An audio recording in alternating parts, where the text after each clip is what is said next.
მოგესალმებით მეორე არხის ეთერშია არგუმენტების დრო ზვია დავალიანთან ერთად ჩვენ საუბრობთ კვირის ყველაზე აქტუალური საზოგადოებრივი პოლიტიკური საკითხების შესახებ.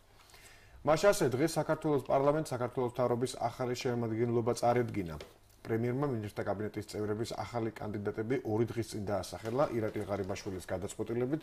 სოფლის მეურნეობის მინისტრის თანამდებობაზე წარდგენილია ოთარ დანელია, სასჯელ აღსრულების მინისტრის პოსტზე გიორგი მღებრიშვილი, კულტურის მინისტრად მიხეილ გიორგაძე, ინფრასტრუქტურის მინისტრად დავით შავლეიშვილი, დიასპორის საკითხებში სახელმწიფო მინისტრად გელა დუმბაძე. რაც შეეხება ლტოლვილთა და განსახლების სამინისტროს, მას სოზარ სუბარი უხელმძღვანელებს, ხოლო გარემოს დაცვის მინისტრის პოსტზე რეგიონული განვითარებისა და ინფრასტრუქტურის მინისტრის თანამდებობიდან გათავისუფლებული ელგუჯა ხოკრიშვილი არის წარდგენილი.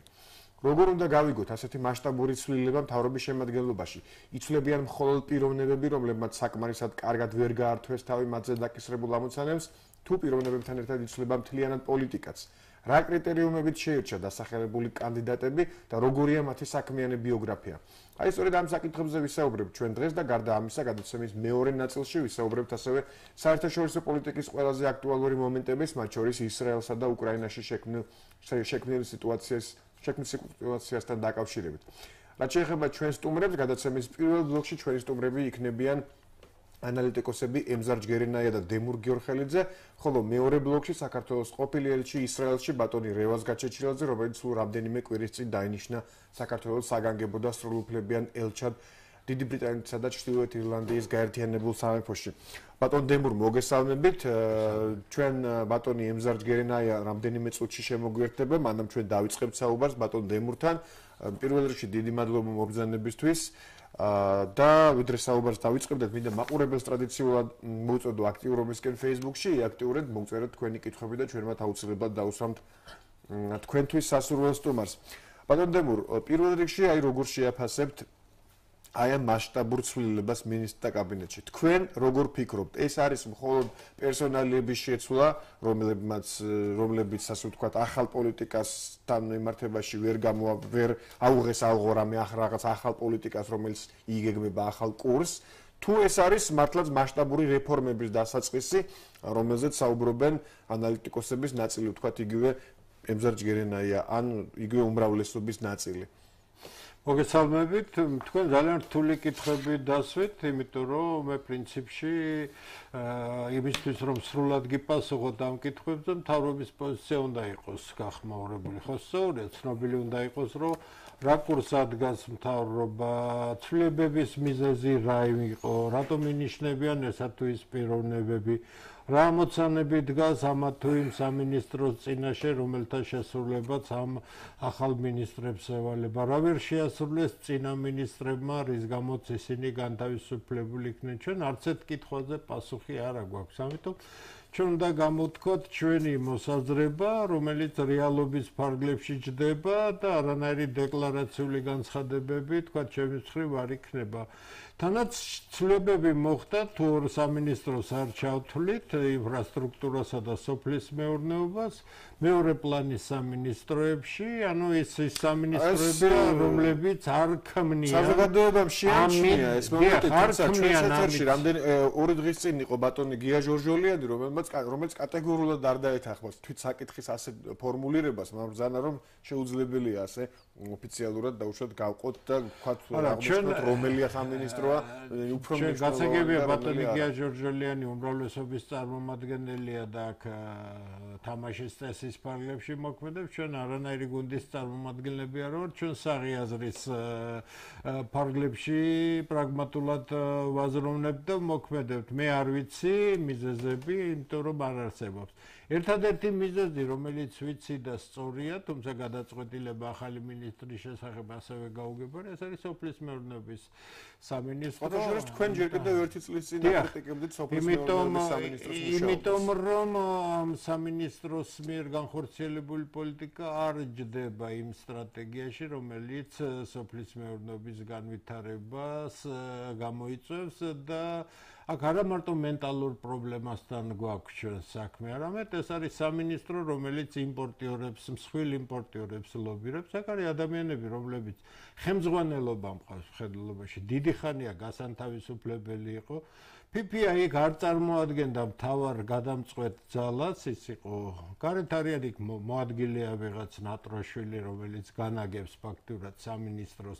ეს ძველი შემადგენლობიდან გადმოყოფილი ის არის ერთ-ერთი ყველაზე დიდი ლობისტი ამ იმპორტიორების. აი იგი ხელს უშლის და ქართული ბიზნესის განვითარება. იმას პირდაპირ აქვს რეაქციული მოსაზრებები ყველა იმ მეწარმის მიმართ, რომელიც ცდილობს თავიანთი პროექტები განახორციელონ. ასე რომ ეს არის მავნებლური სამინისტრო, რომელიც არა მარტო არ ასრულებს თავის ფუნქციას, არამედ მისი გაუქმების აუცილებლობას მე ძალიან ინტენსიურად დაუწყებ პროპაგანდას, იმიტომ რომ გაუქმების სოფლის მეურნეობის არანაირი საჭიროება არ არის ამ სამინისტროს, იმიტომ უმეტეს ეხლა იგივე გუნდიდან დაინიშნა ახალი მინისტრი, ამიტომ ჩვენ არაფერს არ უნდა ველოდოთ. საქმე ის არის, რომ პრობლემა სხვა რამეში იყო. პრობლემა ის არის, რომ ბატონი ფიფია თვითონ კარგი პიროვნება ძალიან, მაგრამ ის მენტალურად ბანკირია.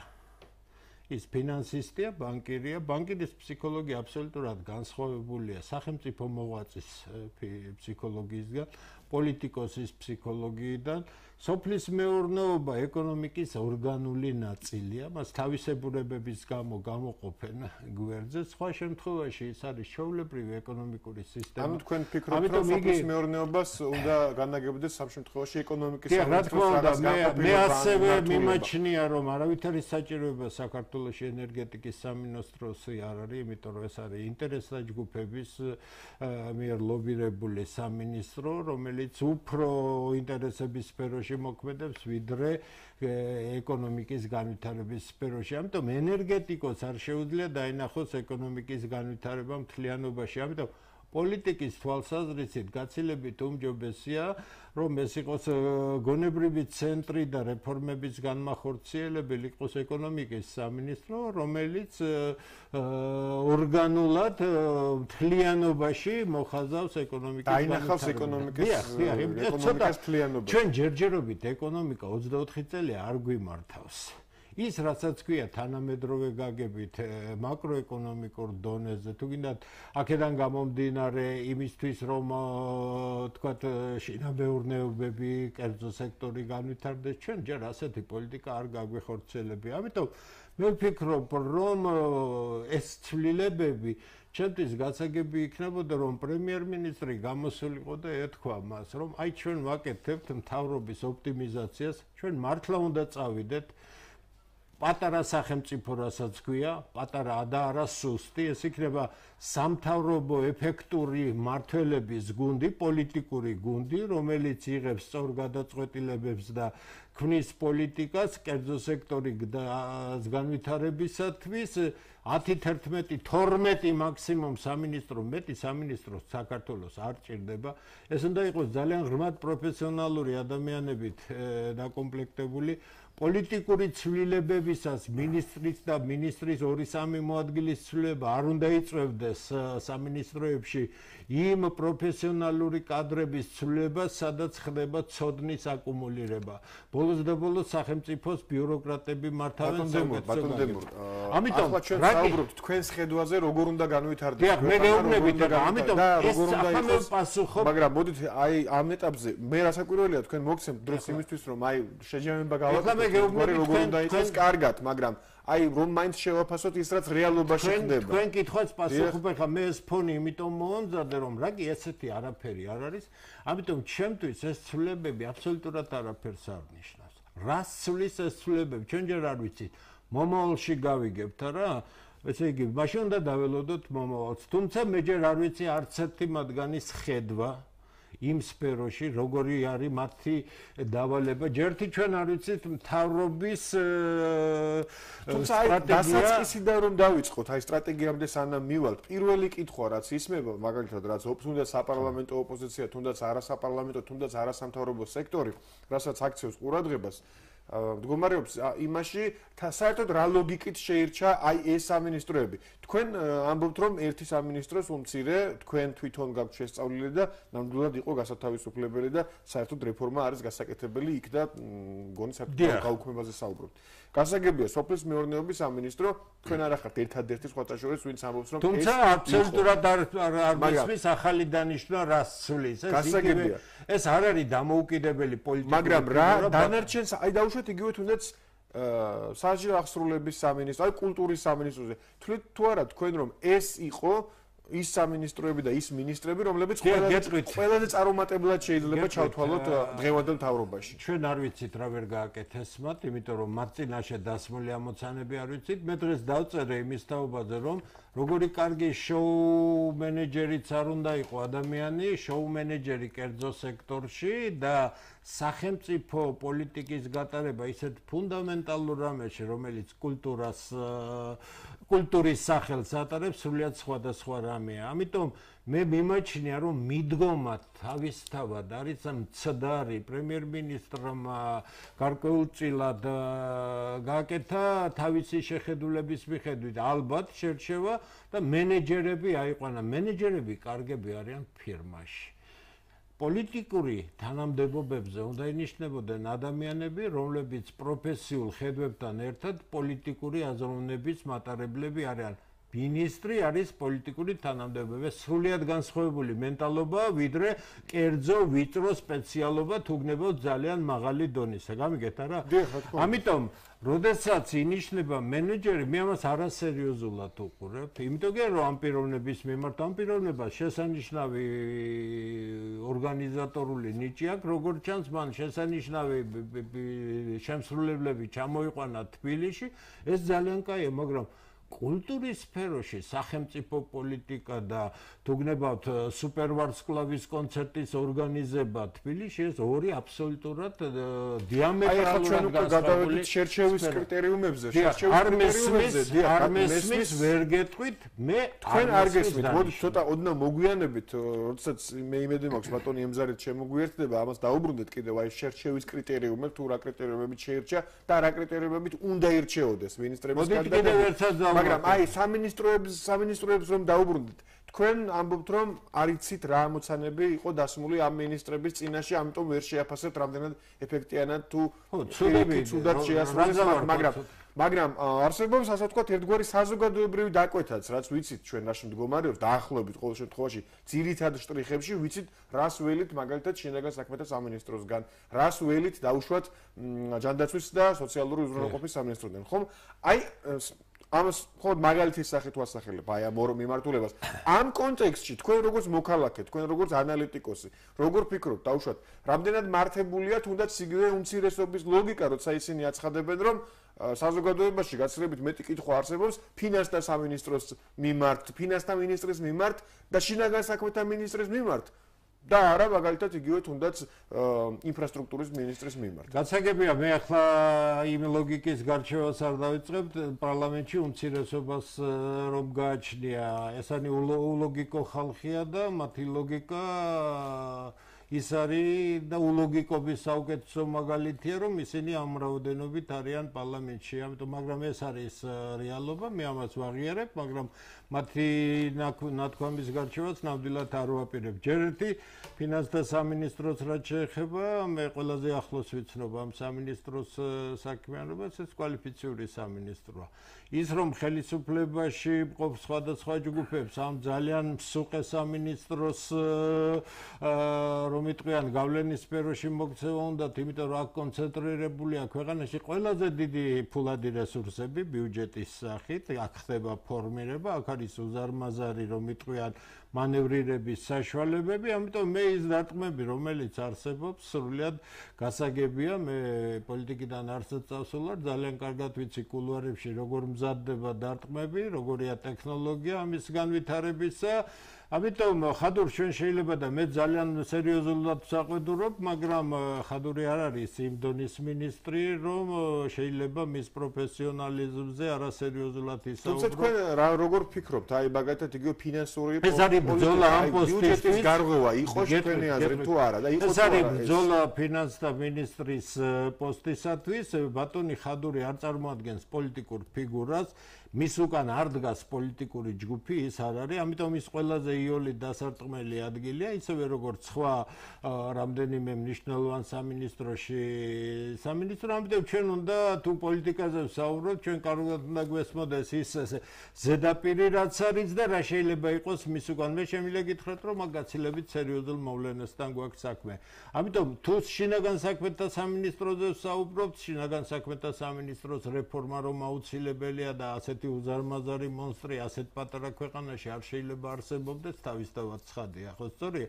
ამიტომ კითხვები თავისთავად ჩდება, რამდენად თქვათ ბატონი ჭიკაიძეს უნდა დააწვეს ბეჭებზე ასეთი უმართავი, კიდე გეუბნებით, შეუძლებელია ერთი კაცისგან დიამეტრალურად განსხვავებული სფეროების მართვა, როგორიც არის თვითონ საკუთრივ წესრიგი ქვეყანაში, პლუს დაზვერვა, პლუს კონდაზვერვა და ასე შემდეგ. ეს არის სფეროები, რომლებიც არავითარ შემთხვევაში ერთ გონებაში არ ეტევა და ვერ ჩაეტევა, ხო სწორია? ჩვენ არ ვიცით სტრუქტურები, მრჩეველთა საბჭოების, ჩვენ არ ვიცით სტრუქტურები, კონსულტანტების, ეს ინსტიტუტები, რომელიც ფუნდამენტია დასავლური განვითარებული ქვეყნებისათვის, საქართველოში არის მეათეხარისხოვანი, იმიტომ რომ მინისტრი თავისთავად მიიჩნევს, რომ ის არის ამ ქვეყანაში ყველაზე მცოდნე ადამიანი, ასე მასიურად, ეხლა თითოეულ როლაზე არ ვსაუბრობ, ამდენად მას არ ჭირდება ეს საბჭოები, არადა უცხოელებიც გძნობენ ამას, როდესაც არის გამოუცდელი ადამიანების დიდი ნაკადი მთავრობაში, ისინი სვამენ მარტივ კითხვას, კი, მაგრამ არის თუ არა ეს ახალგაზრდობა გამაგრებული, გამოცდილებით, არის თუ არა მრჩეველთა და კონსულტანტთა საბჭოები ინსტიტუალიზებული, რომელიც იძლევა გადაწყვეტილებების მიღებისას იმ ფილტრის გატარებას, რომელიც სწორ გადაწყვეტილებებს უზრუნველყოფს. რატომ არის არაეფექტური მთავრობა? არაეფექტური იყო მთავრობა წინა პრემიერ-მინისტრის დროსაც, თანაც ძალიან არაეფექტური. გულისხმობთ ბიძინა ივანიშვილის პრემიერობას? არაეფექტურია ჯერჯერობით მთავრობა, იმიტომ რომ ვერადავერ მოხერხდა ქვეყნის განვითარების სტრატეგიის ნორმატიულ დოკუმენტებს. მაგრამ მოდით აი ეს ძალიან საინტერესო საკითხია. დიახ, რისთვის იბრძვის ცალკეული სამინისტრო რა დავალებები მისცა მთავრობა? მოდით აი ამას განსაკუთრებით მინდა დავასრულო აი სტრატეგია, ხო? რა დავალებას ვაძლევთ ახალ იცის ვინ? ქართული ოცნება ყოველ შემთხვევაში ქართული ოცნების წარმომადგენლები ჩვენს ეთერში ხშირად არიან და არაერთხელ დამისვამს მათთვის მე არაერთხელ გვისაუბრია ამ მიმართულებაზე და თავად ქართული ოცნების წარმომადგენლებიც არ უარყოფენ რომ ქართული ოცნება არის ძალიან არაჰომოგენური, ასე ვთქვათ, სხვადასხვა ტიპის ძალებისგან შედგენილი კოალიცია, რომელიც თავისი პარტიული ინტერესები არსებობს, რომელიც შეიქმნა თავის დროზე ყველა მინუს ერთის პრინციპით დაახლოებით, რომ აი შეიქმნა უშუალოდ იმ როგორც ოცნებაში შემოვალი ძალები ფიქრობდნენ რეჟიმის დემონტაჟის მომხრე ყველა ძალისგან, რომელიც განვითარების აბსოლუტურად სხვადასხვა გზა ჰქონდა თავისთავად უკვე შემდეგ. და ამ ძალებისგან თქვენ როგორ წარმოგიდგენიათ ერთიანი განვითარების ხედვის კონცეფციის შემუშავება? ეს ერთი კითხვა თქვენთან. და შემდეგ მე ასევე მაინტერესებს უკვე აი ამ ეფექტიანობის საზომს როგორ ხედავთ? აი დავუშვათ, როდესაც პრემიერი აცხადებს, რომ 7 მინისტრი სულ მცირე 7 მინისტრი მუშაობაში ხედავს ხარვეზებს, რადგან ათავისუფლებს. ეს არის თუ არა პრემიერის მხრიდან ასევე გარკვეულწილად აღიარება და დანახვა იმისა, რომ ხო, დიახ, აი ესეა. მთავრობის მუშაობაში იყო რაღაც ხარვეზები. მოდით ასე ვთქვათ, უკვე წელიწადი და 8 თვე გადის და მთავრობას არ გააჩნია ის დოკუმენტი, რომელიცაც ქვია ქვეყნის განვითარების სტრატეგია, ის რომ ჩვენ არჩევნებამდე ვაკეთებდით და უზარმაზარი სამუშაო გავწიეთ, ეს ერთია. ამის შემდეგ უკვე ახალი ხელისუფლების პირობებში უცხოელ სპეციალისტებთან ერთად პირადად მეც მონაწილეობდი. ჩვენ საქართველოს 2020 შევქმნით, მართალია ის დასახვეწია, მაგრამ პრინციპულად ხელუხლებელია, იმიტომ რომ მთავარი მიმართულებები, რომელიც იმ სტრატეგიაშია ჩამოყალიბებული, უალტერნატივოა, ძლიერი კონკურენტუნარიანი საერთაშორისო დონეზე კერძო სექტორი პირველად ადამიანის განვითარების სტრატეგია გახდა სახელმწიფო პოლიტიკის დონეზე გვინდა ავიყვანოთ ჩვენ უიცადი საკითხები რომელსაც უფრო უკეთეს ვერავინ ვერ მოიფიქრებს ჩვენს ეთერში ახლა მე ჩვენს ეთერში მე ახლა ვაწყობინები რომ რეკლამა უნდა გამოვაცხადოთ და რეკლამის შემდეგ აუცილებლად გავაგზავნოთ საუბარი ამ სტრატეგიაზეც მათ შორის 2020-ზე და სხვა მნიშვნელოვან საკითხებზეც რომლებზეც ჩვენ დრო დაგვრჩება და ვისაუბრებ თუმცა ახლა კვლავ მათყობინებენ რომ ჯერჯერობით ტექნიკურად არა ვართ მზად რეკლამას ესე იგი რაზეა საუბარი ჩემთვის ყველაფერი ნათელი იქნება რომ დამტკიცებული იყოს ქვეყნის განვითარების სტრატეგია ისეთია კონსტიტუცია და მთავრობა აქ მთავარი აღმასრულებელი რგოლი არა კონკრეტული მინისტრი არამედ მთავრობა რომელსაც ხელმძღვანელობს პრემიერ-მინისტრი მაშინ ამ ნორმატიული დოკუმენტიდან გამომდინარე ყველა სამინისტროს ეცოდინება საკუთარი გასაკეთებელი საქმე ჩვენ გვექნება შეფასების კრიტერიუმები 3 თვის მერე 6 თვის მერე 9 თვის მერე 1 წლის მერე რა უნდა მიგვეღო ხო ამიტომ შემოწმება იმისა თუ კონკრეტულა მინისტრმა გააკეთა თუ არ გააკეთა თავის საქმე ელემენტარული იქნება ეხლა ჩვენ ვართ რისინაც ვიღაცამ თქვა რომ 7 მინისტრის წინა ესე იგი მუშაობით არა ვარ კმაყოფილი რაში მდგომარეობს უკმაყოფილება რა გააკეთა მიზეზი უკმაყოფილება მოით ამ მიზეზებზე მართლა ვისაუბროთ რეკლამის შემდეგ მე ხა შემოტყობინეს რომ ბოლოს და ბოლოს შეგვიძლია ჩვენ რეკლამა გამოვაცხადოთ დაგველოდეთ 2 წუთში ზუსტად ჩვენ დაბრუნდებით და ჩვენ შემოგვერთდება უკვე ბატონი ემზარ ჯგერენაიაც.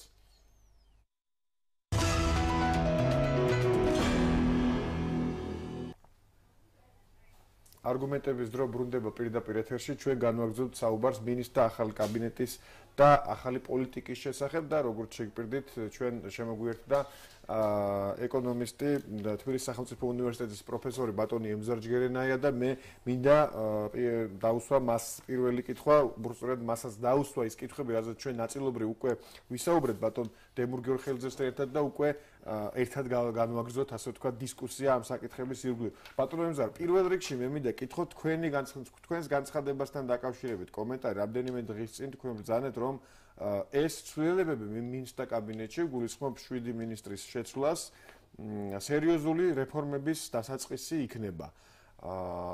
ანუ თქვენ ფიქრობთ რომ ეს ნიშნავს იმას რომ იცვლებიან არა მხოლოდ პიროვნებები, არამედ იცვლება პოლიტიკა და სტრატეგია და თუ ფიქრობთ მაშინ რა გაძლევთ აი ასეთი ვარაუდის საფუძველს თუ შეიძლება რომ პირველ რიგში საქართველოს ჭირდება დღეს კომპაქტური საკმაოდ ისეთი არაიაფიანი, მაგრამ ოპტიმალური ღირებულების მთავრობა, რომელიც კონცენტრირებული იქნება გადაწყვეტილებების მიღებაზე.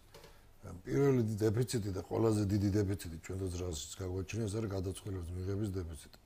პირველმა ეტაპმა ჩაიარა ეს 2 წელი გარკვეული შეგუების და თქვათ ადაპტირების დრო, შემდგომ გამოჩნდა გარკვეული ველი, როცა სისტემები გამოვლინდა თქვენ მმართველობაში, მენეჯმენტში, გადაწყვეტილების მიღებაში. და უკვე მომწევდა სიტუაცია, როცა დაიწყო ძირეული ინსტიტუციონალური რეფორმები საქართველოში. თუ ეს დაიწყებოდა არა 1 აგვისტოს, არამედ დაიწყებოდა უფრო გვიან 2 თვით და 3 თვით უკვე იქნებოდა ძალიან დაგვიანებული. იმიტომ რომ ჩვენი ძირ ჯერ გამოსული არა ვარ საარჩევნო პერიოდიდან და უკვე 1 წელიწადში ისევ საარჩევნო პერიოდში შევდივართ ეკონომიკისთვის. ერთი წელი ძალიან პატარა მონაკვეთია, სარბიელი ისეთი მცირე და მოკლევადიანია, რომ ჩვენ ფაქტობრივად რამე რეალური გარდაქმნის დროც კი არ გვჭება.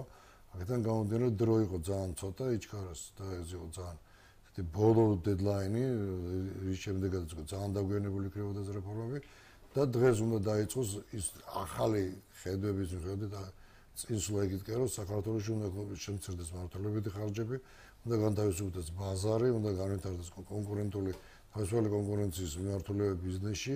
აუცილებლად მოხდეს სრული ინტეგრაცია ევროპასთან, უნებრივია ჩვენ ბიზნესს უნდა შევხვდეთ. ანუ თქვენ თვლით რომ ეს ეკონომიკური რეფორმების დასაწყისია? მთლიანობაში კი, იმიტომ რომ პროექტები რომელიც თხოვლებენ დღეს გადაწყვეტას, პროექტები რომელიც თხოვლებენ აღსრულებას, მთლიანობაში მაინც ეკონომიკის რეფორმირებისკენ არის მიმართული. თუმცა სამინისტროები, რომლებსაც შეეცვალათ მინისტრი, რომელსაც შეეცვლებათ, აი, როდესაც პარლამენტი დაამტკიცებს, ამ სამინისტროებს შორის არ არის ეკონომიკის სამინისტრო და სამაგიეროდ ამ სამინისტროებში არის სასჯელ აღსრულების კულტურის.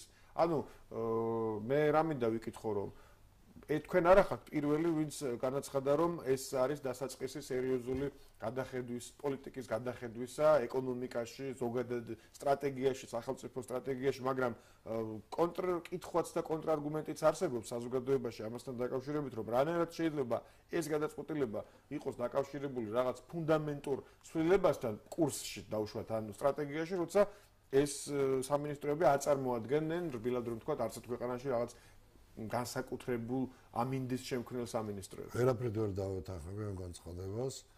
ერთ-ერთი ყველაზე ბატონ დემურიც ამაზე დაახლოებით ამ ლოგიკას ავითარებდა რამდენიმე წუთის წინ. ერთ-ერთი ყველაზე მნიშვნელოვანი სამინისტრო, რაზეც მიბმულია ჩვენი მოსახლეობის 50% და მთლიანად საქართველოს და განწყობილება და ელექტრონიკა და ყველაფერი, ეს არის სოფლის მეურნეობის სამინისტრო. მეორე უზარმაზარი სამინისტრო მოცულობითაც, დაფინანსებითაც, მონიზებით, საქმეებითაც და პროექტებითაც არის რეგიონული განვითარების სამინისტრო. თუ ეს ეკონომიკას არ ეხება ეს ორი მარტო, მე არაფერს არ ვლაპარაკობ, თქვა, არაფერს არ ვლაპარაკობ. გარემოს დაცვასა და ხდება ასევე ურთიერთობა სერიოზულ დონეზე ეკონომიკასთან. თუ ეს ორი სამინისტროც არ არის, წონადი სამინისტრო, მაშინ ძალიან ძნელი რამეზე ლაპარაკი და არგუმენტების მოყვანა. დღეს ყველაფერი საკმაოდ მნიშვნელოვანი რამ ხდება სწორედ ამ ორ სამინისტროში, შემდგომ რა თქმა უნდა მიყოლებული ზღვები. და რაც შეეხება უშუალოდ ახალ კადრებს, უბრალოდ კანდიდატებს, რომლებიც დაასახელა პრემიერ-მინისტრმა. თქვენ აი ამ კადრების წარდგენის შემდეგ როგორი შთაბეჭდილება დაგჭათ, რომ ეს არის პიროვნებების შეცვლა, ანუ დავუშვათ პრემიერი არ იყო კმაყოფილი რომელიმე პიროვნების მუშაობით, პერსონალიებით არ იყო კმაყოფილი, რომლებიც თავიანთი სამუშაო ვერ შეასრულეს ან ვერ შეასრულებენ რაღაც ახალ რეალობაში, ივარაუდება ასე. თუ ეს არის ზუსტად კურსის ცვლილების მანიშნებელი, აი თქვენ თვითონ პერსონალიებში რა დაინახეთ, როდესაც უკვე საზოგადოება გაეცნო ახალ კანდიდატებს? პერსონალიებს რაც შეეხება, მე მგონი ერთი რამ და დარწმუნებული ვარ, კურსი შეიცვალა, მიდგომები შეიცვალა, აი სოფლის მეურნეობის მაგალითზე შეგვიძლია ამაზე ვილაპარაკოთ, რომ ძალიან განათლებული პიროვნება არის ბატონი ფიფია, ბატონი შალვა არის საკუთარ დასავლეთშიც და ესეთ აკადემიური განათლების მქონე ადამიანი. მაგრამ დავახოთ როგორ მოვიდა შალვა როგორც მინისტრის თანამდებობაზე, როგორც პიროვნება, ხო? იქ დათოსთან კიროვალიძის დაკავშირებით რაღაც პრობლემები, რომელიც შემდგომ მთელი 2 წელი გაყვებოდა მთლიანობის მმართველობის სინდრომს, იმიტომ რომ ეს იყო შიში გადაწყვეტილების მიღების. ამიტომ მოვიდა როგორც ყოფილი მოადგილე უცებ მინისტრად და იმ გუნდის წევრი იყო და გუნდი დატოვა თავის ადგილას, თან იყო მინისტრი და თან ვერ იყო მინისტრი. პიროვნულად შალვა არის ფანტასტიკური ადამიანი, ძალიან განათლებულია, მაგრამ გადაწყვეტილების მიმღები მინისტრი არ იყო ხაზის განხორციელებელი და ერთ მთავარი მომენტია, ჩვენ არ ქონდა აზიმუტები ათვლილი სოფლის მეურნეობაში, ყველაზე რთული სფერო იყო იქ, სადაც 800 მილიონზე მეტი პირველ წელს ჩაედო მარტო, უგუგება იყო 0 აბსოლუტურად. ეფექტურობა იმ ხელა ინვესტიციების იყო აბსოლუტურად მინიმალური. ანუ თქვენც ადასტურებთ, რომ სოფლის მეურნეობის სამინისტრომ ამ წელიწადნახევრის განმავლობაში ვერ შეასრულა, ყოველ შემთხვევაში ცუდად იმუშავა? რა თქმა უნდა, ვერ შეასრულა ის თარგეტები, რაც მას დაუსახეს და ძალზე მნიშვნელოვანია. ერთის მხრივ მთავრობამ დახარჯა უზარმაზარი ფული და შედეგი ვერ მიიღეს ბოლომდე. მეორეც მხრივ გლეხება მიიღეს ფული და მაინც უკმაყოფილები არიან. ყველა მხარე უკმაყოფილოა. ეს არის ფაქტიურად ჩავარდნილი პროგრამები, ნულოვანი ეფექტი. თუმცა ხელისუფლება საუბრობდა იმაზე, რომ აი 2013 წელს და 2014 წლის დასაწყისში, ყოველ შემთხვევაში იმ ნაწილში, რაც უკვე გავიდა, მოსახლეობამ ისარგებლა იმ პროგრამებით და რომ ისარგებლა აი ამ სარგებლის გამო გაცილებით დღეს მისი ცხოვრების დონე გაზრდილია სოფლად. ჩვენ ესე იგი ადრე თუ გვიან თუ მივადგებით ამ წესით ეხლა რომ ვარგოდეს აუდიტის სამსახური რომ დაარქვეს რაღაც ესე იგი ფორმალურად ეს ვაუჩერების პროგრამა ხო განხორციელდა ბატონო? არა, კიდე გეუბნებთ ეს პოლიტიკა არ არის ეს ამიტომ დღეს რომ ვარგოდეს ის რაც ადრე კონტროლის პალატა იყო და დღეს რაღაც სამსახურად აქციეს ფორმალურად უკვე ექნებოდა დადებული მას ის შედეგი რაც სოფლის მეურნეობის პროგრამები ნულოვანი შედეგი. ეხლა თუ ჩვენ პერსონალიებზე გადავალთ, ვინ ისარგებლა იმ საშეღავათო კრედიტებით, რომ იტყვენ თანადავეთ, თქვენი აღმოაჩენთ ძალიან შეძლებულ, ძალიან ცნობილ ბანკირს, თქვენ აღმოაჩენთ ძალიან მსხვილ ჯგუფებს, თქვენ აღმოაჩენთ ადამიანებს, რომელსაც მე ვახსენ ერთი მოადგილის გვარია. რომელიც პირდაპირ ეუბნება თქვენზე ძლიერი ხალხი აქვს, თქვენზე დიდი ფული აქვს ხალხს, ამიტომ ჩვენ იმათ პროექტებს განვახორციელებთ, დაუჭერთ ხართ, თქვენ საერთოდ ვინახართ, დაანებეთ თავი ამ საქმეს, ხო? ასეთი ხალხი კისრით ტეხით არის გადმოსაგდები მაგ სამინისტროებიდან, არა მხოლოდ ერთი სამინისტროდან, არამედ სხვა სამინისტროდანაც. ასე რომ პროგრამების თვალსაზრისით ნულოვანი შედეგია, ნულოვანი კიდე გეუბნებით და თუ უფრო ღრმად ჩაიხედავს სამსახური შეიძლება იქ სხვა პრობლემები გაჩნდეს, ამიტომ მთავარი არის ისევ და ისევ ის ორი მთავარი სამინისტრო ძალიან მნიშვნელოვანი ეკონომიკური ბლოკიც შეიცვალა, თუმცა ჩვენ იმ ინფრასტრუქტურის სამინისტროში იმ ახალგაზრდა კაცმა იმ ცოტა ხანში კაი რა გააკეთა, ან რა გააფუჭა, არაფერი არ ვიცით, ხო სწორია, შეიძლება კარგი ბიჭია, კარგი მენეჯერია, ვინ უარყოფს, აქ პიროვნულზე ჩვენ არ ვსაუბრობთ. ახალი მინისტრებიდან ჩვენ არავისი ხედვები არ ვიცით. მიხვდით, რა პრაქტიკა გრძელდება, იცით, რასაც აკეთებდა მიხეილ სააკაშვილი. მიხეილ სააკაშვილმა საერთოდ პროფესიონალიზმი, განათლება, საქმის ცოდნა გაანულა, არაფრად აქცია და როგორი რომ იტყვიანი კარუსელები ქონდა და როგორი ვაქხანალია იყო მინისტრების დანიშვნაში თავისთავად ცხადია, ხო? ეხლა ის რაც მე ვთქვი პირველ ნაწილში ბატონმა ემზარმა გაიმეორა და ყველაზე მნიშვნელოვანი ეს არის ჩვენ უნდა წავიდეთ და მთავრობის პოლიტიკაში ჯერ არ ჩანს საქართველოში არის ფსევდო საბაზრო ეკონომიკა. ჩვენ გვჭირდება და ევროპასთან ასოცირების ხელშეკრულებით რომ ვისარგებლოთ, ჩვენ გვჭირდება დასავლური ტიპის საბაზრო ეკონომიკა საქართველოში. სწორია, ამას ალტერნატივა არ აქვს. ამას სჭირდება მართვის მეთოდების შეცვლა. ჩვენ გვჭირდება არა გაბერილი მთავრობები და არა მთავრობა, რომელიც ყველაფერს წვეთს, იქ ენერგეტიკის სამინისტრო რაღაცებს წვეთს და ჩემტერს მაგენი რო წვეთენ, იქ კიდე ვიღაც რაღაცას წვეთს, ის რაღაც. არა, ეს არ არის თანამედროვე მართვა. მე გითხარით, 10, 11, 12 სამინისტრო ოპტიმიზირებული, მცირე სახელმწიფო, მაგრამ ძალიან მძლავრი, ეფექტური მმართველობით, პოლიტიკური მმართველობის თვალსაზრისით, პროფესიულ ჩვენ გვჭირდა კერძო ინიციატივის გამოთავისუფლება, ჩვენ გვჭირდება სულ სხვა მიდგომები.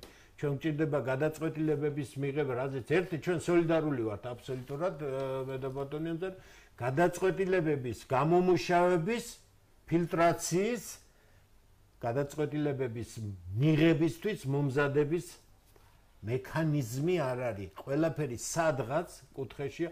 მე 3-4 დღის უკან გავიგე რომ პრემიერ-მინისტრს ყავს თურმე 40 კაციანი ეკონომიკური მრჩეველთა საბჭო. ხო სწორია? ასე ყოფილა, ხო? ეს ფანტასტიკა. მე ვიცი შეერთებული შტატების ეკონომიკური საბჭო, რომელიც ბრწყინვალე ორგანიზაციაა, უზარმაზარი ფუნქციებით, მე ვიცი მათ ხშირად შევდივარ, მათ საიძებ ნახულობ ბევრ, მე ვიცი როგორ დაინიშნა ხელმძღვანელი პრეზიდენტის მიერ, მაგრამ მე არაფერი არ ვიცი, ჩემი ქვეყნის პრემიერ-მინისტრის მრჩეველთა საბჭო, რომელიც არც ერთი წევრის აზრი მე არ ვიცი, ვიღაც ხელმძღვანელობს ამ საბჭოს, მაგრამ ვინ არის ეს პიროვნება, არაფერი პერსონალური არ მაქვს, მაგრამ ხო უნდა ვიცოდეთ ჩვენ ვინ გადაწყვეტილებები. მიხდით რა შესაძლოა, ესე იგი, 7 მინისტრი კი არ არის შესაძლებელი. შესაძლებელი არის მთავრობის სტრუქტურა და შემდეგ როდესაც ფუნქციები გაირკვევა თითოეულ სამინისტროში, ჩვენ ამ ფუნქციას მოვარგებთ ადამიანს. გასაგებია. მოდით აი ისე იქნება ეს ეფექტური იქნება, იმიტომ რომ ჩვენ ადამიანი ჩვენ ახლა რას ვაკეთებთ? აი ახლა ხუმრობა იყო ერთ-ერთ მინისტრზე რომ კარები რო გავუღო და უთხრა აი აჰა შენ სამინისტრო და იქნები მინისტრო, იქნება მინისტრიო. გავიგეთ არა ხო, ცოტა უხერხული სიტუაცია, მაგრამ მინისტრების ცვლილება მე არაფერს არ მაძლევს. მე მაინტერესებს მთავრობის ამოცანები, კონკრეტული სამინისტროს ამოცანები, რა უნდა გააკეთონ, მე უკვე მეც ვიფიქრებ როგორც ამ ამოცანებზე როგორც ამბობენ მუშაობა მიმდინარეობს და როდესაც ეს საზოგადოების სოციალურ-ეკონომიკური განვითარების გეგმას პრინციპში მზად არის, რამდენადაც ჩემთვის ცნობილია და ესეც გამოვა ალბათ საზოგადოების სამსჯავროზე. 2015 წლის შემოდგომაზე უკვე დაიწყება 2016 წლის არჩევნებისათვის მზადება და ერთი წელი რაიმე სერიოზული ნაბიჯის გადადგმა შეუძლებელი იქნება. მთავრობას ახლა დარჩა სერიოზული გადაწყვეტილებების ერთი წელი. აბა ერთი მითხარით ისეთ სფეროებში, როგორიც ეკონომიკა, რა უნდა შეცვალო შენ, რომ ეფექტი დაინახო ერთი წლის მერე. უმნიშვნელო რა. თუმცა გეგმის დადება შეიძლება. ბატონო ემზარ, მე მინდა კითხოთ უფრო სწორად, აი თქვენს განცხადებაში მე დამაინტერესა იმან რომ ეს თქვენთვის არის სრულიად ლოგიკური, ახსნადი ეს გადაწყვეტილება, თქვენაც ხდებთ რომ ეს არის ყველაფერი იყო გაანგარიშებული, მოსალოდნელი და გათვლადი. ამ გადასახედიდან თქვენ როგორ ფიქრობთ, გაგრძელდება თუ არა გათავისუფლებები? ანუ გულისხმობ პრემიერის განცხადებას, ასევე რომ რამდენიმე მინისტრის მიმართ ასევე არსებობს შეკითხვები და ისინი ფაქტიურად ასე ვთქვათ, გამოსაცდელი ვადით არიან დატოვებული თავიანთ თანამდებობებზე. თქვენ როგორ ფიქრობთ, არის თუ არა საქართველოში კიდევ სამინისტროები, რომლებმაც ვერ შეასრულეს თავის ასე ვთქვათ, მინისტრებმა თავზე აღებული ვალდებულებები და უნდა ველოდოთ თუ არა რომ შეემატება აი ამ გათავისუფლებული მინისტრების რაოდენობაც კიდევ რამდენიმე პიროვნება. გააჩნია რა დროში, მაგრამ კიდევ ერთხელ ვიდა ხაზი გავუსვა ერთ გარემოებას, რომ პრინციპულად იცვლება სტრუქტურული მიდგომები. დღემდე სამინისტროები იყვნენ გაწაფული და გართული არა პოლიტიკის საქმეებით, არამედ სამეურნეო ფუნქციების შესრულებით. სოფლის ზონების სამინისტროს რო დავუბრუნდეთ, ხელმძღვანელი ბევრი ნიჭიერი ადამიანი მუშაობდა და მუშაობს სამინისტროში. სოფლის ზონების სამინისტროს საქმე არ არის ტრაქტორების შეძენა. სოფლის ზონების სამინისტროს საქმე არის ვაქცინების შეძენა და irrigatsiო არხების გაწმენდა. მან უნდა მოახდინოს პოლიტიკაზე კონცენტრირება, როგორც ეს კონსტიტუციაშია, უნდა მოახდინოს დელეგირება ამ თავის ფუნქციების და არ ვიცი თავის არის თუ არა და ამის აუთსორსინგზე გადაცემა და გააკეთოს ის რასაც ქვია სოფლის მეურნეობაში პოლიტიკა. და 2 წლის მერე კი არ უნდა დაიდოს განვითარების ხედვა, როგორიცაა ცუდი თუ კარგი არ აქვს, არამედ თავიდან უნდა იყოს ხედვა გარკვეული რაზეა ლაპარაკი. მე სრულად შემთხვევით შევესწარი ერთად მონაწილეობდი ერთ-ერთ კონფერენციაზე ბატონო ოთარი დანელია რომელიც ახლა არის კანდიდატი სოფლის მინისტრობის და აბსოლუტურად მის ხედვას ვიცნობ ბევრი მმართველები და ის ეთანხმება იმას რომ რაც უნდა გაკეთდეს საქართველოს არის ეგრეთ წოდებული CCP-ების რეფორმირება. ეგრეთ წოდებული ამ შეპოსების რეფორმირება ბიზნესში არ უნდა ჩაერიოს თავრობის მინისტრები არ უნდა ჩაერიოს სამეურნეო საქმიანობაში, მათი კონცენტრირება უნდა მოხდეს ეფექტურ პოლიტიკის შემუშავებაზე.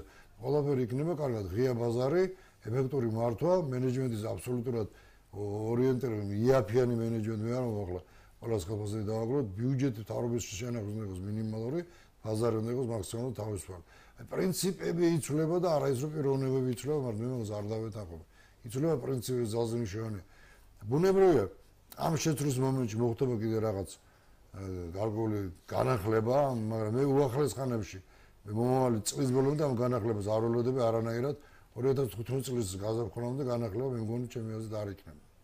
ეხლა ერთი კარგი მომენტი ახსენა აქ ტრაქტორებთან დაკავშირებით მე პირდაპირ ყველა იმ სამინისტროს სოფლის მეურნეობასაც და ეკონომიკასაც მიმართ.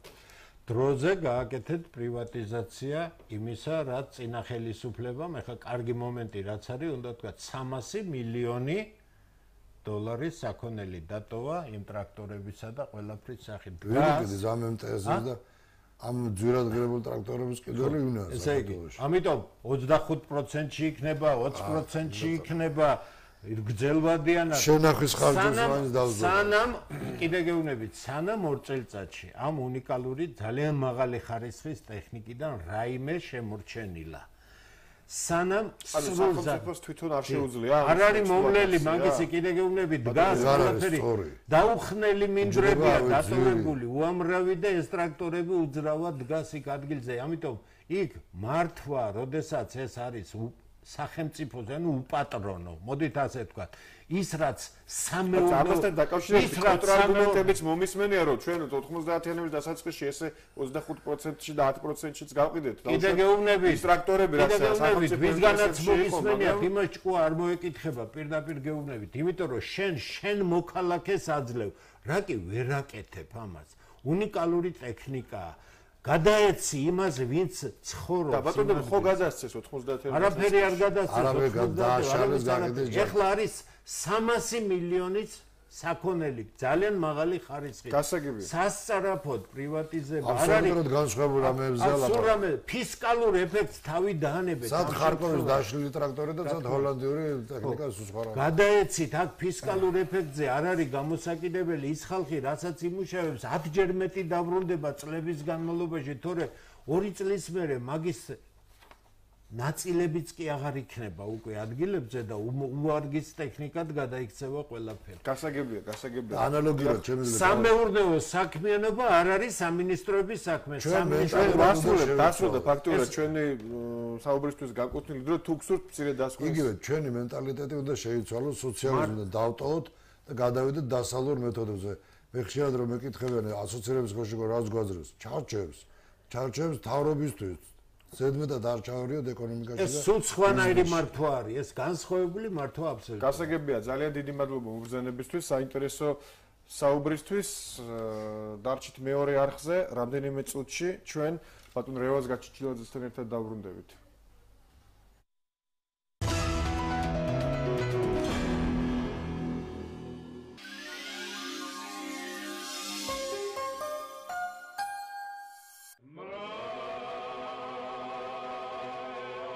ფონდ მაცხოვრის ეკლესიის ინიციატივით და სრულიად საქართველოს კათოლიკოს პატრიარქის, უწმინდესისა და უნეტარესის ილია მეორის ლოცვა-კურთხევით მიმდინარეობს ჯერ კიდევ თამარ მეფის დროს ანაშენები აკეთის მაცხოვრის ეკლესიის აღდგენა რესტავრაცია, რომელიც მდებარეობს გურიის შუაგულში, ლანჩხუთის რაიონის სოფელ აკეთში.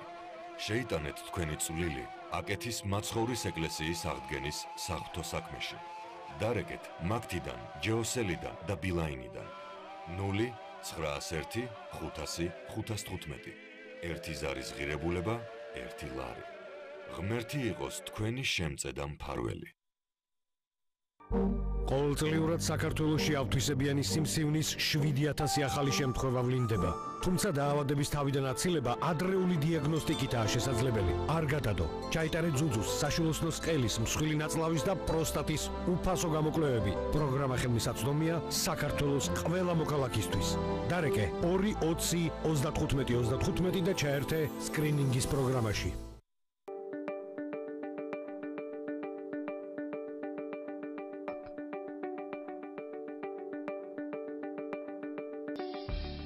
ევროკავშირის ასოცირების ხელშეკრულების მე-6 თავი მოიცავს ძალიან მნიშვნელოვან საკითხებს, როგორც არის გარემოს დაცვა, ბუნებრივი და ხელოვნური კატასტროფების მართვა და პრევენცია, აგრეთვე ჯანდაცვა, განათლება და სხვა. ანუ ყველაფერი ის, რაც ჩვენ ყოველდღიურ ცხოვრებას ეხება. ჩვენ გვექნება უფრო მეტი ინსტრუმენტი, რათა ხანგრძლივადიან პერსპექტივაში დავგიგოთ საქართველოს სოციო-ეკონომიკური განვითარება, ხოლო მომზადებული პროგრამები და პროექტები იყოს უფრო მაღალი ხარისხის.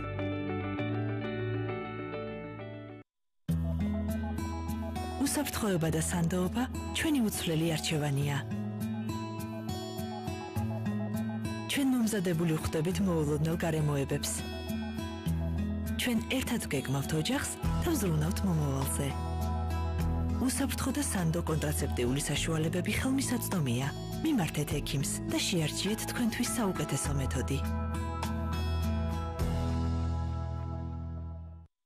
8 წლის თაკო სამსონიას, რომელსაც აქვს ცერებრალური დამბლა, სასწრაფოდ ესაჭიროება თვალის ოპერაცია, რისი ფინანსებიც ოჯახს არ გააჩნია.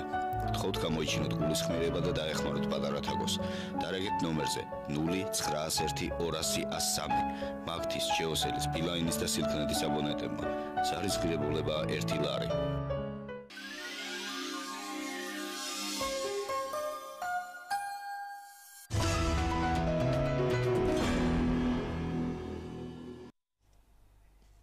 არგუმენტების დრო ბრუნდება პირდაპირ ეთერში და გადაცემის ამ ნაწილში ჩვენ ვისაუბრებთ საერთაშორისო პოლიტიკის ყველაზე აქტუალური მომენტების, მათ შორის ისრაელსა და უკრაინას შექმნილ სიტუაციის შესახებ. შეგახსენებთ, რომ ისრაელში გუშინ ქართული დელეგაცია პარლამენტის თავმჯდომარის ხელმძღვანელობით ჰამასის მურიგ საჰაერო იერიშს შემთხვევით გადაურჩა ისრაელში დაპირისპირებების განახლების შემდეგ. გაეროს ოფიციალური მონაცემებით მხოლოდ პალესტინელთა მხრიდან 700-მდე ადამიანი, მათ შორის 170-მდე ბავშვი დაიღუპა, ხოლო საკუთრივ ისრაელის მხრიდან დაღუპულთა რაოდენობა 32 ადამიანს შეადგენს. უსწრაფო ჯარისკაცი. დიახ. ასეთია სიტუაცია ისრაელში, ხოლო რაც შეეხება უკრაინას, აქ მალაიზიური ბოინგის ჩამოგდების შემდეგ სიტუაცია ფაქტიურად ყოველგვარი კონტროლიდან გამოვიდა. დღეს სამოქალაქო დაპირისპირებების და საერთაშორისო სკანდალის ეპიცენტრში მყოფ კიევში პოლიტიკური კრიზისიც დაიწყო, რაც იმაში გამოიხატა, რომ დაიშალა მაიდნის გამარჯვების შემდეგ ჩამოყალიბებული მმართველი უმრავლესობა და შესაბამისად დღის წესრიგში დგება კიდევ ერთი ვადამდელი არჩევნების საკითხი. სხვათა შორის გუშინ უკრაინის თემამ წავე დაპირისპირება გამოიწვია საქართველოს პარლამენტში, სადაც უმცირესობა მმართველ გუნდს კიევისადმი არასაკმარის მხარდაჭერაში ადანაშაულებს. აი სწორედ უკრაინასა და პალესტინაში შექმნილ სიტუაციას და საერთაშორისო მდგომარეობას მიმოვიხილავთ ჩვენ გადაცემის ამ ნაწილში. ჩვენი სტუმარი კი იქნება საქართველოს ყოფილი ელჩი ისრაელსა და სომხეთში, ამჟამად საქართველოს ელჩი დიდი ბრიტანეთსა და ჩრდილოეთ ირლანდიის გაერთიანებულ სამეფოში, ბატონი რევაზ გაჩეჩილაძე. მოგესალმებით ბატონ რევაზ, დიდი მადლობა მობრძანებისთვის პირველ რიგში. და ვიდრე საუბარს დავიწყებდეთ, მე მინდა მოგილოცოთ ძალიან საპასუხისმგებლო თანამდებობა, საქართველოს ელჩის თანამდებობა დიდი ბრიტანეთსა და ჩრდილოეთ ირლანდიის გაერთიანებულ სამეფოში. და ვიდრე საუბარს დავიწყებდეთ, ძალიან საინტერესო იქნება თუ ძალიან მოკლედ გვეტყვით იმის შესახებ, თუ როგორ მოხდა ეს, ანუ როგორ შეჩერდა არჩევანი თქვენზე, იმიტომ რომ ჩვენ გვახსოვს დიდი ბრიტანეთის ელჩის ფიგურამ ზოგადად ძალიან სერიოზული ვნებათაღელვა გამოიწვია და დაპირისპირება ქართულ უმრავლესობაში და მათ შორის საპარლამენტო უმრავლესობაშიც გვახსოვს ეს პერიოდი. მე უპირველეს ყოვლისა გეტყვით, რომ მე იქამდე ვიდრე არ მივიღებ აგრემანს, ელჩი არა ვარ.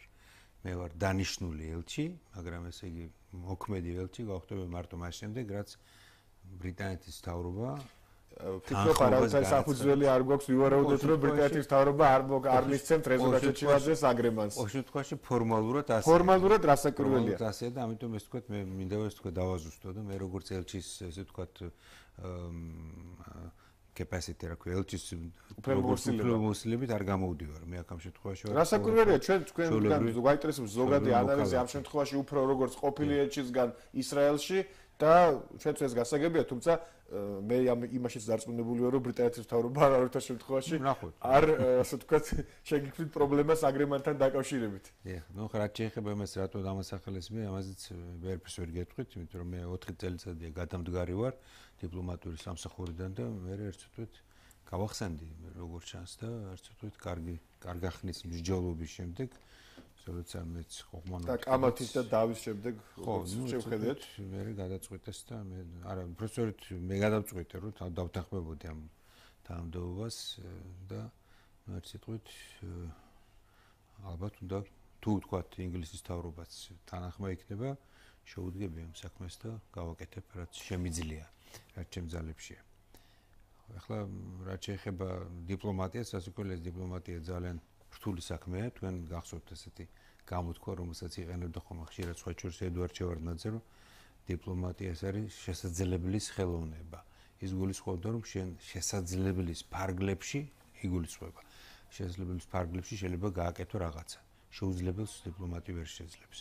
და ეს საერთოდ ვერც ვერ შეძლებს და თქმა უნდა ამის სასწაულები ახდება ხოლმე იქ არის მოკლედ რაღაც სასუქოილია გარკვეული ლიმიტები სადაც შენ შეიძლება იმუშაო მაგრამ ეს ლიმიტი უნდა ამოწურო. ყველაფერი უნდა გააკეთო იმისთვის, რომ შენ სამსახურს, შენ სამშობლოს, შენს ქვეყანას ემსახურო. ნუ ასე აკეთებენ ჩვეულებრივ ყველა დიპლომატები და ელჩს უფრო მეტი მოეთხოვება, ვიდრე რიგით დიპლომატს.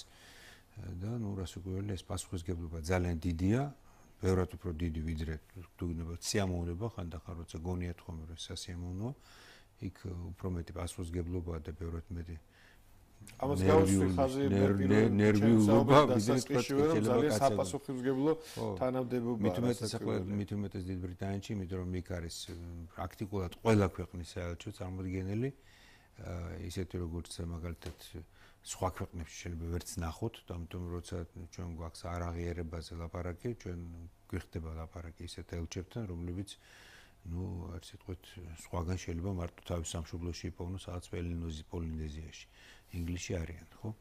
და ამიტომ ეს თქვათ ესეც სამუშაო იქნება. ეს პასუხისმგებლობას და მნიშვნელობას მატებს საქართველოს საელჩოს ბრიტანეთში. კი, დიდი მნიშვნელობა აქვს, დიახ. და რაც შეეხება ვიდრე ასე ვთქვათ პალესტინაში და ისრაელში შექმნილ სიტუაციაზე გადავიდოდეთ, მინდა ასევე კიდევ ერთი კითხვა დაგისვათ თქვენს ახალ თუ მომავალ ასე ვთქვათ საქმიანობასთან დაკავშირებით ბრიტანეთს და საქართველოს შორის უშუალოდ ურთიერთობებს, უშუალოდ ბრიტანეთსა და საქართველოს შორის ურთიერთობების განვითარება როგორ წარმოგიდგენიათ და თქვენ რას მიაქცევთ ასე ვთქვათ მთავარ ყურადღებას? ნუ უპირველეს ყოვლისა უნდა გითხრათ თქვენ რომ ბრიტანეთი იყო ერთ-ერთი პირველი ქვეყანა რომელსაც საქართველოს დამოუკიდებლობა ცნო 1920 წელს ჯერ კიდევ ესე ვთქვათ როგორც დე ფაქტო 1921 წლის დასაწყისში დე იურე.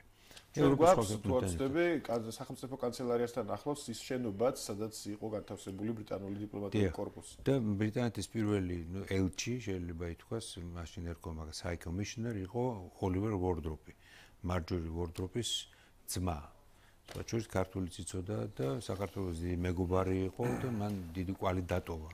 და სწორედ წელს სრულდება 150 წელი მისი დაბადებიდან და ოქტომბერში ეს უნდა აღინიშნოს საქართველოშიც, ინგლისშიც და ეს თავისთავად იგი ძალიან მნიშვნელოვანი ნიშანსვეტია ჩვენი მეგობრობის ასე ვთქვათ გზაზე.